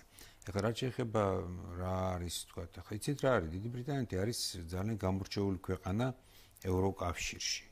არიან სხვა შორის საკმაოდ ბევრი ევროსკეპტიკოსები, მათ შორის მაგალითად საგარეო საქმეთა მინისტრი. ულუარჩევნებმაც დაადასტურა ბრიტანეთში თითქმის აი ნაიჯელ ფარაჯის წარმატებამ და იცით რა არის, ეს მისი წარმატება იმ შემთხვევაში იყო, ხო მე არ მგონია მომავალ წელს მაისში იქნება არჩევნები და იქ ასეთივე წარმატებას მიაღწიოს. მე ბევრად ნაკლები იქნება, იმიტომ რომ მაინც ბრიტანელები უფრო ტრადიციული კულტურის ხალხია და ისინი ასეთ ექსტრემისტულ და გადახრებზე თქვათ ახლა არ მიდიან ხოლმე, მაგრამ საერთოდ არსებობს ასაკული ბევრი ევროსკეპტიკოსი, ამიტომ ასე თქვათ ახლა იქ მუშაობა ბევრად რთულია ვიდრე ზოგიერთ სხვა ქვეყანაში, მაგრამ შეუძლებელი არ არის. არის ასაკული ძალიან საინტერესო ქვეყანა, დიდარი ქვეყანა, ძლიერი ქვეყანა, უდიდესი ისტორიის მქონე და თან ესეც უნდა აღვნიშნოთ, რომ პრაქტიკულად ყველა პარლამენტი, რომელიც ახლა არსებობს სოფლიოში, არის აგებული, მეტნაკლებად ინგლისურ მოდელზე. იმიტომ რომ ეს იყო პირველი პარლამენტი, რომელიც მოქმედი პარლამენტი იყო. ახლა სხვა პარლამენტებიც არსებობდა, ზოგს ერქვა კორტესები, გენერალური შტატები, ხო თქვა და რიქსტაგი და ასე შემდეგ, მაგრამ ესე რომ მუდმივად ემუშავა და შეენარჩუნებინა თავისი ის სახე, როგორც მან მიიღო მე-13 საუკუნის ბოლოს, არც ერთ პარლამენტს არ აქვს, ხო? ამიტომ ეს ძალიან მნიშვნელოვანია. ახლა ტრადიციები თავისთავად, მე ახლა მოგითხრათ სიმართლე, ახლა ძალიან დიდი მოყვარული ტრადიციების არა ვარ, მაგრამ არის ზოგიერთი თქვა პოზიტიური ტრადიციები, რომლებიც უნდა აუცილებლად იქნეს შენარჩუნებული და ეს არის კიდეც და ეს აძლიერებს სახელმწიფოს. ასე რომ ნახოთ, ბევრ რამეს მე კიდევ ერთხელ წარმატებები მინდა გისურვოთ თქვენს მომავალ საქმიანობაში და რაც შეეხება უშუალოდ იმ საკითხს, რაც ჩვენ დღეს ასევე გვაინტერესებს, გულისხმობ სიტუაციას ისრაელში და ისრაელის ირგვლივ. პირველ რიგში მინდა კითხოთ ჩვენ ქართულ საზოგადოებას აი არჩევნების და ადგილობრივი თვითმმართველობის არჩევნების პერიპეტიებიდან გამომდინარე ცოტა სულ შეიძლება ასე ითქვას ყურადღების მიღმა დარჩა აი ეს დასაწყისი მომენტი აი ამ დაპირისპირების და მაინტერესებს უშუალოდ თქვენი აზრით რა გახდა აი ამჯერად სიტუაციის ესკალაციის ნამდვილი მიზეზი. ჩვენ ვიცით მიზეზი იყო იქნა გატაცებული სამი პიროვნება. ხო, ანუ ეს საბაბია თუ მიზეზი პირველ რიგში თქვენი აზრი მაინტერესებს და რეალური მიზეზი რა არის თქვენი აზრით? იცით რა არის, მან ძალიან რეალური მიზეზები, სიღრმისეული არის ძალიან რთული. იმიტომ რომ მათი ეს თქვათ ახსნა ძალიან შორს წაგვიყვანს, მაგრამ ორივე სიტყვით გეტყვით რომ ისრაელის სახელმწიფო შეიქმნა ტერიტორიაზე, რომელიც იყო ბრიტანული სამანდატო ტერიტორია პალესტინა, ხო? და თავიდანვე თქვათ, იგი მოხდა ისე რომ როდესაც იყო განზრახვა რომ გაეყოთ პალესტინა, ჯერ ბრიტანული გეგმა არსებობდა, მერე არსებობდა გაეროს გეგმა, ხო? აქ ისრაელის მხარე, მეგულისხმობ ევროპული მხარე, მას ჯერ ისრაელი არ ერქვა, თანხმდებოდა ამაზე, მაშინ როცა არაბული მხარე არ თანხმდებოდა. იმიტომ რომ არაბები, მიისτερდნენ თავს რომ ისინი ძირძველი მოსახლეობაა იქ და ამიტომ ფაქტიურად დაიწყო ომით, ეს დაიწყო 1000 ანუ არაბები არ ცნობდნენ ისრაელის იმ ტერიტორიაზე არსებობის უფლებას, თუ შეიძლება ასე ვთქვათ. ფაქტიურად. რასაკვირველია, ასე იყო, ხო და ესე ამიტომ ფაქტიურად ამას მოყვა ის, რომ ვთქვათ, განუწყვეტელი ომები იყო, არა ერთი, ჯერ იყო მეზობელ ქვეყნებთან, ეგვიპტესთან მოუხდა რამდენჯერმე და სირიასთან ომი ისრაელს, მაგრამ ახლა შემდგომში ასე იგი ახლა უკვე იმდენად რასაკვირველი ეგვიპტესთან და იორდანიასთან უკვე სამშვიდობო ხელშეკრულებები დადებული და იქ საზღვარი გარანტირებულია, მაგრამ საკუთრივ პალესტინის ტერიტორიაზე, სამანდატო პალესტინის ტერიტორიაზე არსებობს ისრაელის სახელმწიფო, რომლის საზღვარი პრაქტიკულად, მის საზღვარი აღმოსავლეთისკენ არ არის საბოლოოდ ჩამოყალიბებული. იმიტომ რომ ნაწილი თქვათ ეგრეთ წოდებული დასავლეთი ნაპირი იგულისხმება მდინარე იორდანის დასავლეთი ნაპირი 1967 წლამდე იყო იორდანიის ხელში. იქ იორდანელებმა დაუშვეს თავის დროს იორდანიის მეფემ 1948 წელს დაუშვა შეიძლება ითქვას ფატალური შეცდომა. მაშინ როცა მას შეეძლო შეექმნა ან მიეცა არაბული ქვეყნებისათვის საშუალება მიეცა რომ შექმნილიყო არაბული სახელმწიფო პალესტინა ხო ამის ნაცვლად მან ის შეიერთა. ამიტომ ის იყო ჯერ ტრანსიორდანიის ნაწილი მერე გადაიქცეს იორდანიად ესე იგი სახელი ჰქონდა. და ეს ტერიტორია იყო მარტო გამიჯნული დანარჩენი ებრაული ტერიტორიებისგან დანარჩენი ტერიტორიებისგან რომელზეც ებრაელებს ჰქონდათ უკვე აღებული ასე ვთქვათ კონტროლი ხო დაწესებული კონტროლი იქ საზღვარი კი არ იყო იქ იყო დაზავების ხაზი მწვანე ხაზი ეგრეთ წოდებული და ეს მწვანე ხაზი ფიზიკურ საზღვრად და რეალურ საზღვრად ვერ იქცა და ძალიან დიდი ტერიტორიები თვითონ დასავლეთ ნაპირზე არის ახლა ათვისებული ებრაელი მოახალშენეების მიერ, რომლებიც იქ ისრაელის სახელმწიფოს ხარდაჭერით ასაკუელია დაახლოებით 100-და 100 მეტ დასახლებას ახალშენს ფლობენ, ხო მათ შორის ზოგიერთი დიდიც არის, სადაც 30000 კაცი ცხოვრობს, მაგალითად არის ასეთი არიელი 30000-ზე მეტია უკვე და ესე იგი ეს გაფანტულია ამ ტერიტორიაზე დასავლეთ ნაპირზე და გარდა ამისა კიდევ არის ერთი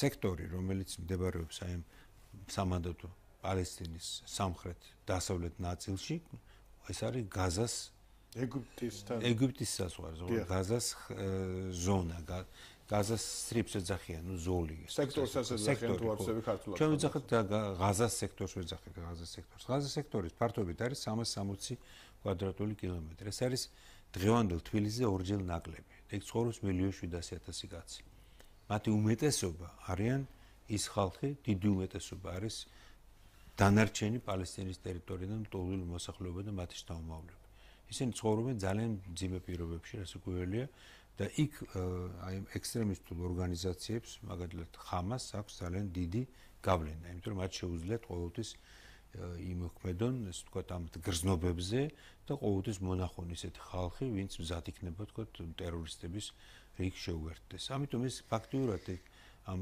ცუდ პირობებში მაგრამ ერთდროულად არის ტერორიზმის ბუდეც ის ამიტომ ის ტერიტორია ყოველთვის წარმოადგენს გარკვეულ საფრთხეს დანარჩენი პალესტინისთვისაც კი და ამიტომ მოხდა ასეთი რამე როდესაც არჩევნები ჩატარდა დემოკრატიული არჩევნები სხვათა შორის ეს იყო 2000-იანი წლების დასაწყისში ხო იქ უმრავლესობა პარლამენტში მიიღო ხამასმა სწორედ ამ ექსტრემისტულმა ტერორისტულმა შეიძლება ითქვას ორგანიზაციამ ხო ამიტომ მერე შემდგომში მოხდა ისეთი რამე რომ ხამასი დარჩა მარტო ღაზას სექტორში და დანარჩენ ტერიტორიას ესე იგი დასავლეთ ნაპირის იმ ნაწილს რომელსაც კონტროლს უწევს პალესტინური ადმინისტრაცია ხელმძღვანელობს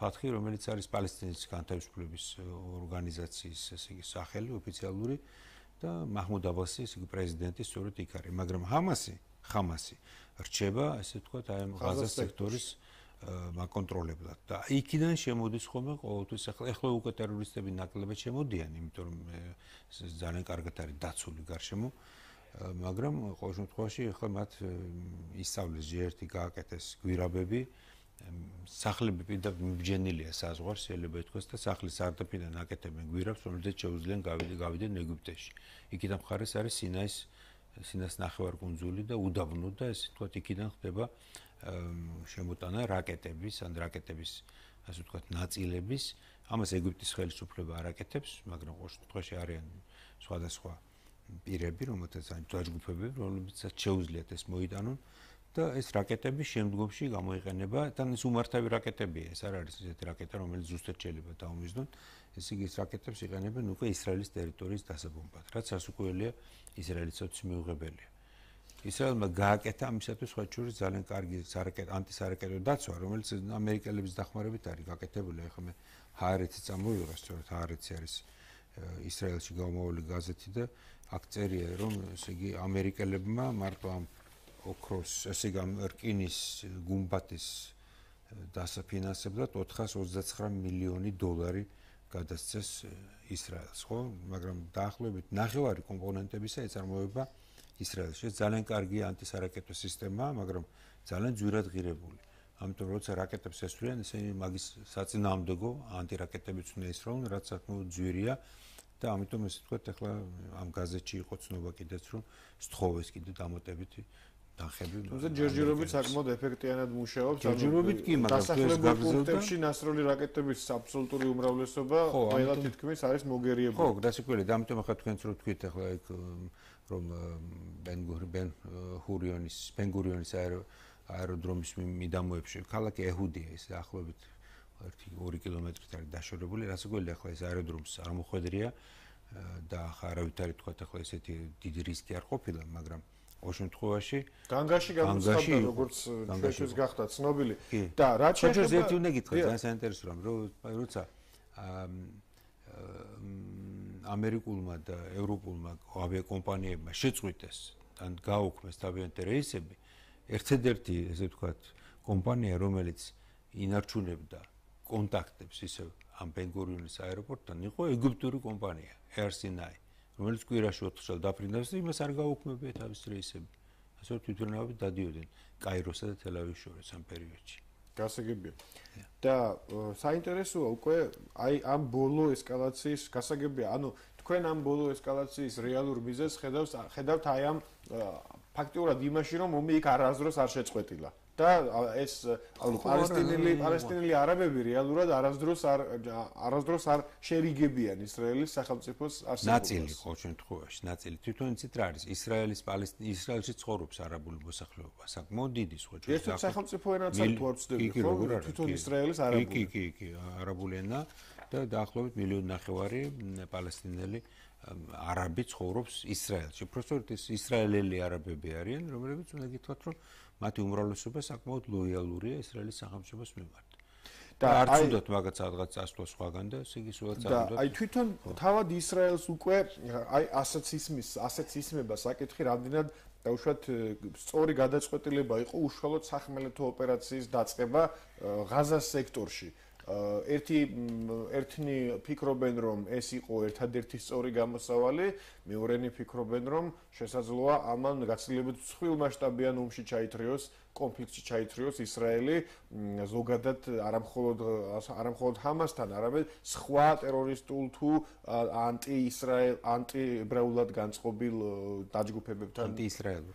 ხო, არა, ესე იგი იცით რა, ახლა ჩემთვის ძალიან ძნელია ამის გადაწყვეტა, საჭირო იყო თუ არა სახმელეთო ოპერაცია, ახლა ესე ისრაელის მთავრობამ ასე გადაწყვიტა და რახან გადაწყვიტა, უნდა შეასრულოს კიდეც ბოლომდე და მიიყვანოს. ახლა მათი მიზანი არის, რომ მოსპონ აი ეს გვირაბები, საიდანაც ხდება სმაგლინგის შემოტანა კონტრაბანდით აი ამ რაკეტების, ან რაკეტების კომპონენტების მოსპონ ის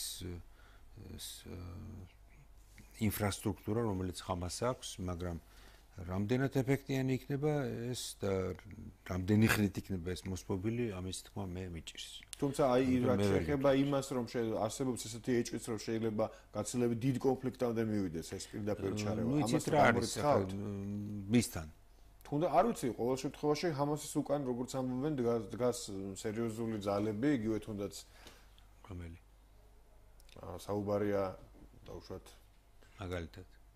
მე კონკრეტულად აი საქმეს მაგაშია მე ვერც ვერ დაასახელებს ის არაფერი ისეთი მე არ მოველი რომ თქვა ვინმე გამოენთოს და ისრაელის წინააღმდეგ დაიწყოს სრულმასშტაბიანი ომი. ეგვიპტე მაგას არ გააკეთებს, იორდანია არ გააკეთებს, სირია ვერ გააკეთებს, ხო, ახლა ირანი ვერ გააკეთებს, კიდევ უფრო რთული პირობებია იქითკენ ერაყში არის, თქვა ახლა წარმოგიდგენია თქვენ ფაქტობრივად ერაყის და სირიის ტერიტორიაზე არსებობს სრულებით ახლებურად ჩამოყალიბებული სახელმწიფო. ერაყისა და ლევანტის ხო, ესე იგი ერაყის და სირიის ტერიტორიაზე ხარ. ისლამურ სახელმწიფოს სხვადასხვა ამასთან დაკავშირებითაც მინდოდა თქვენთვის მეკითხა უკვე საქართველოსთან მიმართებაში. მოდით მე მინდა ისრაელზე დავამთავროს, ახლა მე მაგაზე გადავიდეთ, მე ახლა წამოვიღე ძალიან საინტერესო ასე ვთქვათ აქ არტეფაქტი, ხო? ეს რა არის, იცით? დღეს ისრაელის პრეზიდენტად ფიცი დადო რეუენ რივლინმა. რომელიც მეცახელი არის რუბი, ყველა ესე ეძახის რუბი რივლის, იგი და მე ამ რუბი რივლის კარგად ვიცნობ და მე მაქვს აი ხა თქვენ შეგიძლიათ შეხედოთ კიდეც ამას მის სახელით ნაჩუქარი ეს არის ქართულ ისრაელური ერთობლივი მარკები იყო გამოცემული 2000 წელს. ხო 2001 წელს. ქართული მარკა არის ქუთაისის სინაგოგა და ისრაელის მარკა არის ჯვრის მონასტერში დაცული შოთა რუსთაველის ფრესკა. ეს ჯერ კიდევ დაზიანებამდე როგორიც იყო, თქვა, ეს სხვა შორის ეს მე შევთავაზე რომ ყოფილიყო ისრაელის მხრიდან ეს შოთა რუსთაველის ფრესკა, ხო და ესე იგი არის თავის დროზე რუბირულის ხელმოწერით, ესე იგი მე გადმოვეცა და ასე მე დავიტოვე და ეხლა მიკიდია ეს თქვა. ამიტომ ესე იგი მე მინდა მიულოცო მას ესე იგი პრეზიდენტად არჩევა, ხო და იმედი გამოთქვა რომ ის კიდევ უფრო მეტად შეუწყობს ხელს ქართულ ებრაულ მეგობრობას, ქართულ ისრაელურ მოგებრობას. დღეს სხვა შორის იქ იმყოფება დავით უსუფაშვილი, სწორედ ჩავიდა სწორედ ამ დღეს ისიც ალბათ არ დასწრებია მე მგონი ამ ცერემონიალს, იმიტომ ეს ცერემონიალი სხვანაირად ტარდება, მაგრამ ყოველ შემთხვევაში კარგ დროს ჩავიდა იმ გაგებით, რომ გამოხატა სოლიდარობა ჩვენი მეგობარი ქვეყნის მიმართ, ასე რომ მე ვფიქრობ, რომ მართლაც ღირსეული კაცი აირჩიეს პრეზიდენტად. იმედია. ეხლა ეს ამით ისრაელის თემა ამოწურებს და იმედი ვიქონიოთ, რომ ნამდვილად ისრაელში და პალესტინაში, ზოგადად ამ რეგიონში მშვიდობა დაისადგურებს. ამის იმედი ყოველ შემთხვევაში ვიქონიოთ. ეს არის იმედი ვიქონიოთ. ხო. მეტი არაფერი ჩვენ შეგვიძლია ყოველ შემთხვევაში ეს არის. რაც შეეხება უკვე ერაყში და ზოგადად აი იმ ტერიტორიაზე შექმნილ სიტუაციას, რასაც უწოდებენ ამ ერაყისა და ლევანტის ისლამურ სახელმწიფოს. მე განსაკუთრებით მაინტერესებს თქვენი აზრი მათ მიერ ყოველ შემთხვევაში მათი სახელით ამას წინათ თვის დასაწყისში თუ არ ვცდები გავრცელებულ რუკასთან და ვიდეოებთან დაკავშირებით ერთ-ერთი ვიდეო ქართულ ენაზეც იყო რამდენადაც ჩვენ გვახსოვს და ის იქ იყო რუკაც ასევე სადაც საქართველოს შესულია აი ამ სახალიფოს და ახალი აი ამ იმ სახელმწიფოს ასე ვთქვათ საზღვრებში რომლის შექმნასაც გეგმავენ აი ამ რუკის ავტორები. თქვენ როგორ ფიქრობთ ეს რას ნიშნავს? ანუ არის სერიოზული ანუ საქართველოს სერიოზულად აღმოჩნდა ასე ვთქვათ პოლიტიკური ისლამის სამიზნეთა შორის თუ აი ამ აგრესიული სერიოზულად არ არის ასე გველი ახლა მაგით ნუ დავშევაშინებთ მოსახლეობას თუ ეს არის უბრალოდ ეს მაქსიმალისტური რაღაცები რა შეიძლება მაღალი იმიტომ თავის დროზე სახალიფო როცა არსებობდა მე-8 საუკუნეში კი საქართველოს ექვემდებარებოდა ხალიფებს რომლებიც იყვნენ ბაღდადში სხვათა შორის და როცა დამასკოში იყვნენ მაშინ ნაკლებად ხო და ნუ მე საბოლოოდ დამთავრდა ეს იგი სახალიფო რეალურად დაიშალა ისლამ მუსულმანურ ქვეყნების გავლენის ქვეშ იყო არა მუსლიმური ქვეყნებამდე კი რასაკვირველია მუსლიმური ქვეყნების კი მაგრამ სახალიფო რომელიც იყო არაბული სახალიფო რეალურად უკვე აღარ არსებობდა ეს მე როგორც გავიგე ეს ერაყისა და ლევანტის ანუ ეს ორგანიზაცია პრეტენზიას აცხადებს არა მარტო უშუალოდ არაბულ სახალიფოზე არამედ ნებისმიერ ოსმალეთის იმპერიის და სპარსეთის იმპერიის ტერიტორიებზეც მე თუ არსებობს ხო ნაწილობრივ თქვა ახლა რაც დღევანდელი თურქეთია ხო ისიც შედიოდა თავის დროზე სახალიფოს შემადგენლობაში სამხრეთ-აღმოსავლეთი ნაწილი ხო და ახლა ეს რასაკვირველია ახლა არა რეალისტურია სრულებით მაგრამ ყოველ შემთხვევაში ჯეჯირობით საერთაშორისო საზოგადოებას რეალური ნაბიჯები აი ამ ნუ შეიძლება ითქვას მავნე ასე ვთქვათ განზრახვის აღმოსაფრთხებლად არ გადაუდგავს ეს ძალიან ცუდია ჯეჯირობით მაგას ებრძვის ერაყის ხელისუფლება ებრძვის ჯეჯირობით წარუმატებლად ებრძვის გარკვეულად ქურთისტანის ერაყის ქურთისტანის ხელისუფლება რომელიც რეალურად ხდება უკვე საკმაოდ სერიოზული პოლიტიკური ძალა არა მარტო ერაყში არამედ ახლო აღმოსავლეთშიც ებრძვის გარკვეულად დამასკოს ხელისუფლება ხო მაგრამ ეს არ არის კოორდინირებული ბრძოლა და რაც შორისაც არსებობს რა წინააღმდეგობა თვითონ მათ შორისაც ბაღდადსა და ქურთისტანს შორისაც რაღაც ქურთებმა რასაკვირველი დაუყოვნებლივ დაიკავეს კირკუკი რომელიც დატოვეს ერაყის ძალებმა იმიტომ რომ ეს იყო სადავო ტერიტორია არაბებსა და ქურთებს შორის, ხო? ესე იგი არ ვიტყვენ საკმაოდ არეული სიტუაცია, საკმაოდ არეული. და ესე იგი აქ საერთაშორისო საზოგადოება მარც იცის ვის მხარეს ჩაებას, როგორ ჩაებას, რა გააკეთოს, უბრალოდ ისინი ხვდებიან, რომ ეს სახიფათო მოვლენა, ხო, მაგრამ ამ სახიფათო მოვლენის წინააღმდეგ ბრძოლა ჯერჯერობით რეალურად არ მიმდინარეობს. მით უმეტეს რომ ეს იფარება სხვა პრობლემებით, იგივე თქვა პალესტინის, როგორც ხედავთ თქვენ პრობლემით, უკრაინის პრობლემით, სხვა პრობლემებით, რომელიც მსოფლიოში არსებობს, ხო? ამიტომ ვერავინ ვერ მოიცალა ამისთვის და რეალური ესე ვთქვათ გადაწყვეტა ამ პრობლემისა ჯერჯერობით არ ჩანს, მაგრამ მე იმედი მაქვს რომ თქვათ გამოჩნდება. გასაგებია და მე მინდა თქვენს ახსენეთ უკრაინასთან დაკავშირებით ჩვენი საუბრის ბოლოს არ შემიძლია რომ უკრაინასთან დაკავშირებით არ კითხოთ, მართალია თქვენ ახლო აღმოსავლეთის ვადევნებთ თვალყურს. დიახ, მაგრამ არ შემიძლია, ყოველ შემთხვევაში ევროპაში მოგიწევთ მუშაობა, შესაბამისად უკრაინის თემაც ალბათ არ არის ის თემა, რომელზეც თქვენ კომპეტენტური აზრი საინტერესო არ იქნება საზოგადოებისთვის. პირველ რიგში ზოგადად რას ფიქრობთ, რა ხდება, ეს კონფლიქტი აშკარაა რომ ბოინგის ჩამოგდების შემდეგ უკვე უკრაინის და ზოგადად პოსტსაბჭოთა მასშტაბსაც გასცდა და რაღაც საერთაშორისო მასშტაბები მიიღო. და მეორე მხრივ მწავდება სამოქალაქო ომი. ცხადდება მობილიზაცია, როგორც ერთი ისე მეორე მხრივ და რა ხდება? მე ერთ მივაქცია ყურადღება დღეს იაცინიკი რო გადადგა. და უბრალოდ დაიშალა. პოლიტიკური ერთ-ერთი არგუმენტი რა ქონდეთ, რომ ფული აღარ აქვს შენ. ჩვენ ეს თქვათ ახლა არმიისათვის და პოლიციისათვის გადასახდელი თანხა აღარ გვაქვს. ესე იგი თუ არ დაეხმარა ევროპა, თუ არ დაეხმარა დასავლეთი სერიოზულად უკრაინას, ხო? ყველაფერი შეიძლება კიდევ უფრო მწვავედ და რას ნიშნავს კიდევ უფრო მწვავედ? აი მეტი მწვავედ რაღა უნდა იყოს, ცოტა გაუგებარია. ამ ეს ქვეყანა მე მგონი ფაქტურად არის ისეთ კრიზისში, რომელიც იქეთაც მე მგონი უკვე აღარაფერი აღარ არის. ერთ სიტყვით დახმარება, ხო როგორ არა შეიძლება მაგ შემთხვევაში რაღაცა მე არც მინდა თქვა, ახლა ვიცი ნასამრად ხოლმე რა შეიძლება იყოს ცუდი, მაგრამ ფაქტი ის არის, რომ სახელმწიფოს ჭირდება დახმარება.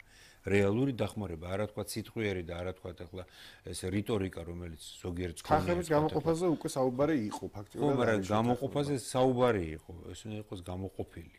თანხებიც უნდა იყოს გამოყოფილი, სამხედრო დახმარებაც უნდა იყოს აღმოჩენილი, იმიტომ რომ ფაქტობრივად აღმოსავლეთ უკრაინაში პირდაპირ შეიძლება ითქვას შედის რუსული სამხედრო ტექნიკა. იგივე ბუკი, რომელთაც ჩამოაგდეს ეს ბოინგი, ხო, მალაიზიური, ეს ხო არ ჩამოუგდიათ ყრამფქვევით ან რაღაცა თქვათ. ეს ჩამოაგდეს იმ რაკეტით, ძალიან დახვეწილი რაკეტით, რომელიც 10000 კილომეტრი, 10000 მეტრზე ისვრის, ხო? ეს ჩაულებრივი თქვათ, უცნობი თქვათ ხალხი, ვინც არ იცის ამ ტექნიკას, არ ისწავლებს, ვერც მართავს მაგას, ხო? აქ უნდა იყოს არა მარტო ტექნიკა, არამედ მისი სპეციალისტებიც უნდა იყოს, ხო? ესენი სამწუხაროდ შემოდიან ამ ქვეყანაში, აღმოსავლეთ უკრაინაში, კიდევ უფრო აღმოსავლეთით მდებარე ქვეყნიდან. ეს არის რუსეთი. ხო, პირდაპირ რო ვთქვა. ეხლა ეს არის ძალიან სახიფათო რამ და ამიტომ ვთქვა, თუ არ დაეხმარებიან უკრაინას, ამ შემთხვევაში რასაკვირველია უკრაინის არმიას ძალიან გაუჭირდება ეს წესრიგის დადგენა. რაც შეეხება საქართველოს პოზიციას და საქართველოში შექმნილ ასე ვთქვათ გუშინ ყოველ შემთხვევაში პარლამენტში და საქართველოს ხელისუფლებაში წარმოშობილ დაპირისპირებას და კამაც უკრაინასთან მიმართებაში ჩვენ ეს პირველი შემთხვევაც არ არის გვახსოვს უმრავლესობას და უმცირესობას შორის არის კამათი უმცირესობა ითხოვს გაცილებით ენერგიულ ჩარევას მხარდაჭერას უმრავლესობას უფრო ასე ვთქვათ დიპლომატიური თუ შეიძლება ასე ითქვას და მოზომილი პოზიცია უკავია თქვენ როგორ ფიქრობთ ახლა მე მესმის რომ თქვენ როგორც ფაქტურად დიპლომატი მაქსიმალურად ალბათ თავს შეიკავეთ პოლიტიკური ასე ვთქვათ პრეფერენციისგან და არა ნუ მე ერთს გეტყვით მაგრამ თქვენ როგორ ფიქრობთ მე ვიცი რომ თქვათ ახლა თავის დროზე დავით უსუფაშვილმა სავსებით კაფეოდ გამოხატა ჩვენი მხარდაჭერა უკრაინელი ხალხის მიმართ ეს იყო გაკეთებული განცხადებული ახლა რაც შეეხება თქვათ აქ ოპოზიციის მოთხოვნას ახლა ჩვენ სავსებით გასაგებია თქვათ რომ მათ უნდათ მართველი კოალიცია ჩააყენონ ისეთ მდგომარეობაში რომ ის იძულებული გახდეს ან გააკეთოს ისეთი რამ რაც მას არ უნდა ხო ამიტომ ეს ძალიან ძნელად ასე ვთქვათ ძალიან ნადვილად ასახსნელი ფენომენია ხო მე ვფიქრობ რომ ვთქვათ რასაკვირველია საქართველოს მხარს უჭერს უკრაინას მაგრამ ამ შემთხვევაში რიტორიკა და ჭარბი განცხადებები შეიძლება სულაც არ იყოს რეალური ხარდაჭერა და ჩვენთვის სასარგებლო ნაბიჯი. ამიტომ ეს თქვა ეს უნდა განსაზღვრონ, უნდა გადაწყვიტონ თვითონ პარლამენტარებმა 150 კაცია და ბოლოს მათ კოლექტიურად შეუძლიათ გადაწყვიტონ როგორ ჯობია თუ გაკეთდეს.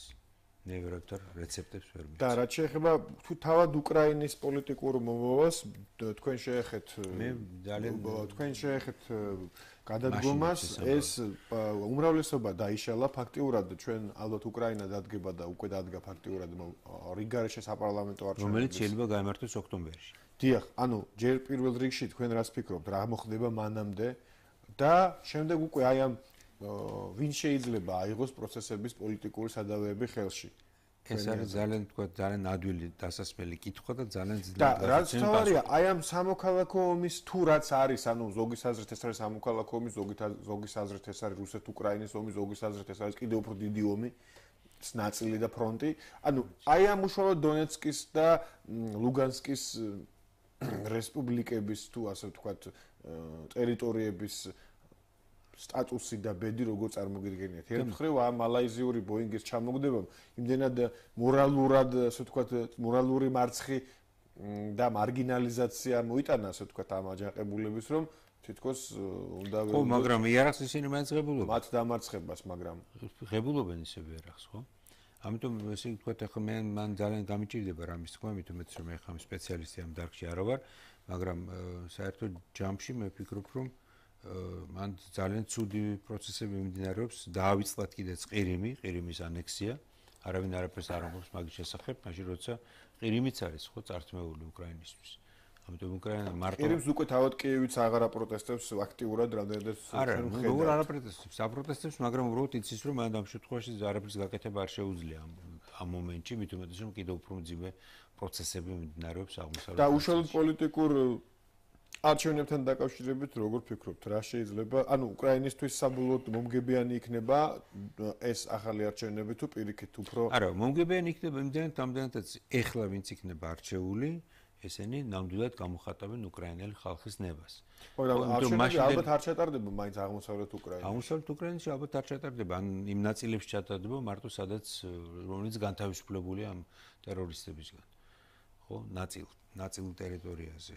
მე არ ვიცი ეს თქვა ახლა მაგის ახსნა ძალიან ძნელია, მაგრამ ის ხალხი, ვინც ახლა არჩეული იქნება, უკვე ნამდვილად იქნება ქვეყნის მოსახლეობის უმრავლესობის ნების გამომხატველი. იმიტომ არ დაგავიწყდეთ, რომ მან ეხლა ჯერ კიდევ პარლამენტში საკმაოდ დიდი ნაწილი არის რეგიონების პარტიის წარმომადგენლები, ხო? რომლებიც თავის დროზე სულ სხვა, ასე ვთქვათ, პოლიტიკური მრწამსის მიმდევრები იყვნენ და იანუკოვიჩის თავარი დასაყრდნენი იყვნენ. ხო მართალია? ეხლა ისინი რას უკვე მათი ანუ თქვენ მედება ზოგიერთ შემთხვევაში ფიქრობთ რომ შესაძლოა ეს იყოს უკრაინის პოსტმაიდანური ხელისუფლების ნაბიჯიც რომ ჩაატაროს რიგარეშე არჩევნები რომ აიღოს მთელი ძალაუფლება და მთლიანად მთელ ძალაუფლებას ვერ აიღებს იმიტომ რომ მაინც პარტიები არის რომლებიც სხვადასხვა ასე ვთქვათ სეგმენტებს მოსახლეობის წარმოადგენენ. აი დავუშვათ ეს არის სამ პარტიას, რასაც ქვია ბატკოვშინა, უდარი და სვაბოდა, რომლებიც აყალიბებდნენ ასე ვთქვათ ამ უმრავლესობას. შესაძლოა ესენი შევიდნენ ცალ-ცალკე, მაგრამ საბოლოოდ დანარჩენი დატოვონ პარლამენტს გარეთ. შეიძლება ეს იყოს მიზანი? მიზანი რას უკვე ეგ იქნება, მაგრამ შედეგი იქნება თუ არა, არ ვიცი. მიზანი რას უკვე ის არის ყველა პარტიას ანუ გაწმინდონ ანტიმაიდანური ძალებისგან გაწმინდონ ნებისმიერ პარტიას როცა არჩევნებში მიდის უნდა რომ გაიმარჯვოს და გამარჯვოს მაქსიმალური უპირატესობით ესე ახომა ყოველთვის მაგრამ რეალობა ასეთი არ არის ხომ ყოველთვის იგი ხდება რომ თქვა სხვების ღებულობენ ამის შემდეგ არის საჭირო კომპრომისების მიღწევა კოალიციების შექმნა გარკვეული თქვა გეგმების შეჯამება შეჯერება ერთმანეთთან ხო ამიტომ ეს თქვა ეს ამისი ამ წინასწარ მეტყოლება წინასწარ ვინ გაიმარჯვოს უკრაინის შემთხვევაში მე ნამდვილად არ შემიძლია და მე მგონი არც არავის არ შეუძლია მათ შორის არც უკრაინელ სპეციალისტებსაც კი გასაგებია მე მინდა ძალიან დიდი მადლობა გადაგიხადოთ მობრძანებისთვის საინტერესო და კომპეტენტური საუბრისთვის მე შეგახსენებთ რომ ჩვენი გადაცემის სტუმარი იყო საქართველოს ელჩი დიდი ბრიტანეთის და ჩრდილოეთ ირლანდიის გაერთიანებულ სამეფოში ბატონი რევაზ გაჩეჩილაძე ჩვენი გადაცემისთვის განკუთვნილი დრო დღეს ამით ამოიწურა გადაცემის ბოლოს მინდა მადლობა გადავუხადოთ ჩვენს ტელემაყურებელს ყურადღებისთვის არგუმენტების დრო კი დღეს ამით გემშვიდობებად შევხვდებით ერთმანეთს ხვალ 21 საათსა და 30 წუთზე კარგად ბრძანდებოდეთ.